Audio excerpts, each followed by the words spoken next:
আসাম সরকারের চতুর্থ শ্রেণী সহ বিভিন্ন পদে নিযুক্তি পরীক্ষা অনুষ্ঠিত শিলচরে। রবিবার কাছাড় জেলার শিলচরে আসাম সরকারের চতুর্থ শ্রেণী সহ বিভিন্ন পদে নিযুক্তি পরীক্ষা অনুষ্ঠিত। পরীক্ষা দিতে আসা পরীক্ষার্থীরা সারিবদ্ধভাবে এক এক করে পুলিশ প্রশাসনের তল্লাশি করার পর পরীক্ষা কেন্দ্রে প্রবেশ করতে দেওয়া হচ্ছে পরীক্ষা দিতে আসা পরীক্ষার্থীদের। এদিন আজ সকাল ৮টা ৩০ থেকে বিকাল ৮টা ৩০ পর্যন্ত নেট পরিষেবা বন্ধ রাখা হয়েছে।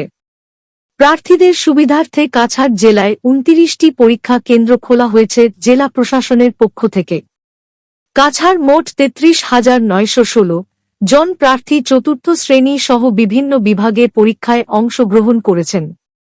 প্রতিটি পরীক্ষা কেন্দ্রে পুলিশ বাহিনী সহ অতিরিক্তভাবে অর্ধসামরিক বাহিনী মোতায়েন করা হয়েছে যাতে পরীক্ষা চলাকালীন কোন ধরনের অপ্রীতিকর ঘটনা না ঘটে। সরকারের বিভিন্ন বিভাগে আয়োজিত আসাম সরকারের চতুর্থ শ্রেণীর নিযুক্তি পরীক্ষাকে ঘিরে জেলায় কড়া নিরাপত্তা ব্যবস্থা মোতায়েন করা হয়েছে। সংবাদ মাধ্যমের সাথে কথা বলতে গিয়ে পরীক্ষার্থীরা জানান, একদিকে ভয়ও লাগছে, একদিকে আনন্দিত হচ্ছে এবং তারা আশাবাদী তারা পরীক্ষায় উত্তীর্ণ হবেন বলে জানান।